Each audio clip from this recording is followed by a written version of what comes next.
Avez-vous déjà rencontré quelqu'un et su immédiatement qu'il était fait pour vous? J'aurais aimé m'en rendre compte plus tôt, pour que mes années d'adolescence n'eurent pas autant de drames et de cœurs brisés. Mais on apprend avec l'expérience, non? Mieux vaut tard que jamais. Au fait, je m'appelle Alizée et j'ai 24 ans.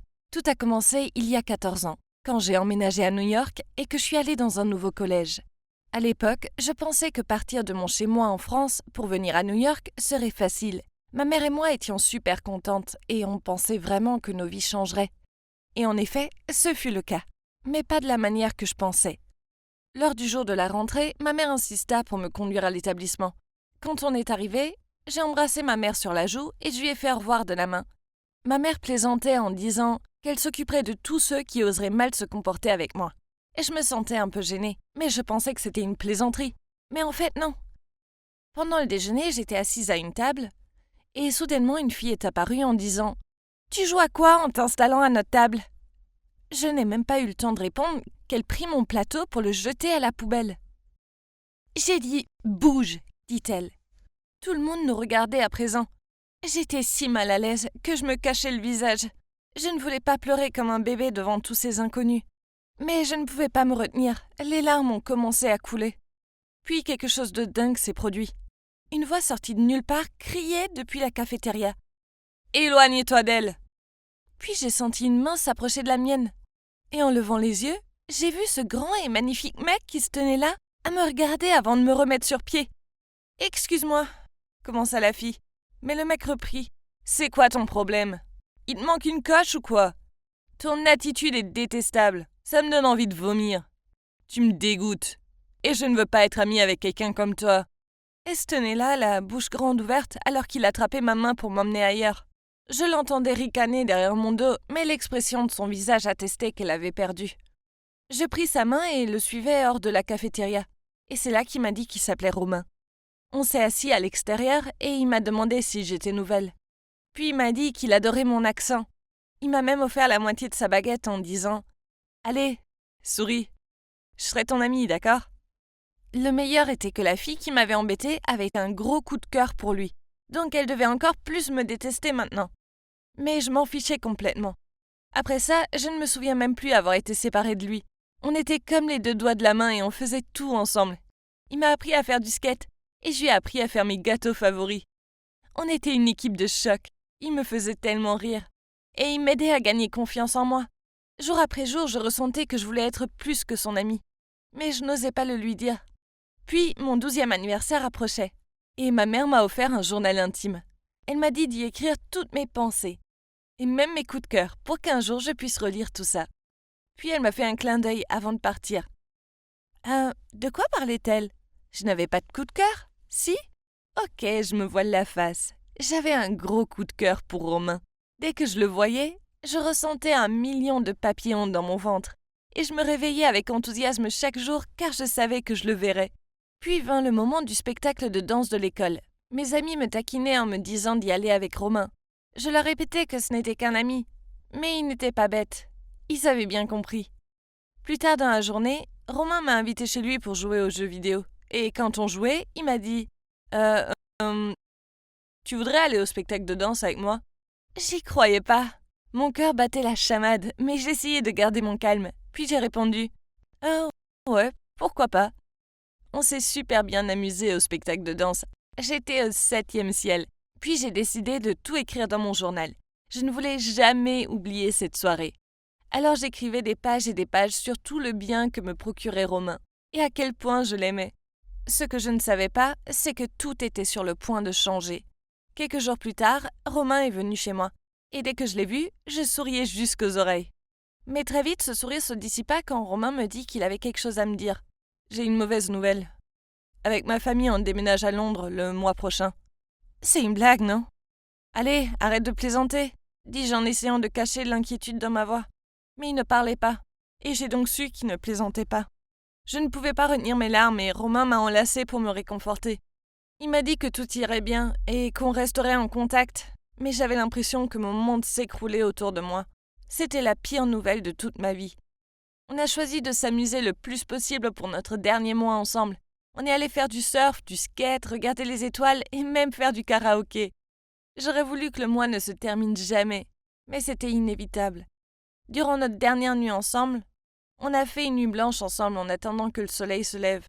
Quand ce fut le moment de se dire au revoir, il m'a donné une photo encadrée de nous deux, en disant que je pourrais la regarder quand je serais triste, en me souvenant des moments heureux. J'avais envie de lui avouer mes sentiments, mais je ne pouvais pas. Donc il est parti. J'étais si malheureuse que j'ai couru à l'étage pour me cacher sous ma couette et pleurer. Plus tard dans la soirée, comme d'habitude, j'allais écrire dans mon journal, mais je ne le trouvais pas. J'ai crié sur ma mère en l'accusant, mais elle m'a dit que j'avais dû le mettre ailleurs. Maintenant, je n'avais plus Romain et plus de journal. Ma vie était nulle. La fin de l'été arriva rapidement et il était temps d'aller au lycée.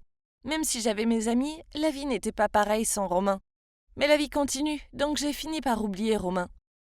Mes amis m'ont dit que ce mec, Lucas, avait un coup de cœur pour moi depuis toujours, et que je devrais peut-être lui laisser une chance. Eh bien, on a vite commencé à se fréquenter, et même s'il n'y avait pas de connexion spéciale comme avec Romain, c'était quand même sympa, et ça me faisait penser à autre chose. 7 ans plus tard, j'étais toujours avec Lucas. La relation n'était pas géniale, mais j'avais le boulot de mes rêves et je vivais dans le loft de mes rêves, donc je n'étais pas trop à plaindre. En plus, Romain était sorti de mon esprit. Je me suis dit qu'il était temps de travailler sur ma relation avec Lucas. Alors un soir, je lui ai dit que je travaillais tard et je nous ai réservé un séjour surprise à Paris. Quand je suis rentrée, j'étais impatiente de le dire à Lucas. Alors j'ai couru dans la chambre et à ma grande horreur, je l'ai trouvé allongé sur notre lit en train d'embrasser une autre fille. Au début, ils ne m'ont même pas vue, alors j'ai crié. « Qu'est-ce que tu fais ?» Au moins j'ai attiré leur attention, puis la fille est partie en courant. Je pensais que Lucas s'excuserait, mais il a simplement dit « Tu t'attendais à quoi ? Tu me donnes pas ce que je veux en me laissant patienter jusqu'au mariage. » Puis il est parti de la pièce en furie en disant « Je peux avoir n'importe quelle fille. » J'étais vraiment choquée. Je suis tombée au sol en fondant en larmes. Il s'était enfin montré sous son vrai jour, alors je l'ai quitté. Les semaines suivantes furent parmi les pires de ma vie. Pire encore que quand Romain est parti pour Londres. Je me sentais bête d'avoir perdu autant de temps avec Lucas. Un soir, j'étais particulièrement triste, et je me suis soudainement souvenue de la photo encadrée que Romain m'avait donnée. Je l'ai sortie du fond de mon placard, et je l'ai serrée contre mon cœur. Mes amis m'ont appelée, en me disant de sortir avec eux. Ils faisaient tout pour me remonter le moral, mais je ne voulais pas. J'avais juste besoin d'être seule pour m'en remettre. Je me disais que la seule personne que je voulais voir maintenant était Romain. Mais où était-il ? Que faisait-il ? Je n'avais aucune idée. Une nouvelle semaine déprimante passa. J'étais allongée sur mon canapé à regarder passivement la télé par ennui, quand soudain on frappa à la porte. Je suis allée ouvrir et... Oh mon Dieu ! Romain était là ! Était-ce réel ou bien une hallucination ? J'étais si surprise que j'ai sauté dans ses bras et ne voulais plus le lâcher. On a dû rester à s'enlacer pendant des heures.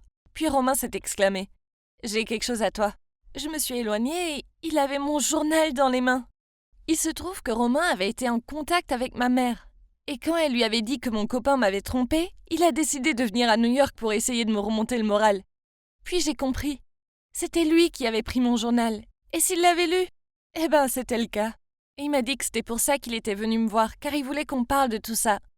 Je rougissais fortement. Puis il a dit « Je t'ai toujours aimé, hey. Même quand on était enfant, je n'ai jamais cessé de penser à toi. Et je veux être avec toi. » Puis il s'est penché pour m'embrasser. Et je crus que le temps s'arrêta. J'avais attendu ce moment toute ma vie. Cette semaine fut comme un nuage de baisers et de discussions. On rattrapait le temps perdu. Il me parlait de ses ex et je lui ai dit que Lucas m'avait trompée. Puis j'ai trouvé le courage de lui demander s'il voudrait aller à Paris avec moi, puisque j'avais déjà réservé le séjour. Évidemment, il a dit oui. Et la semaine suivante, on s'envolait pour Paris et on a passé la meilleure semaine de notre vie.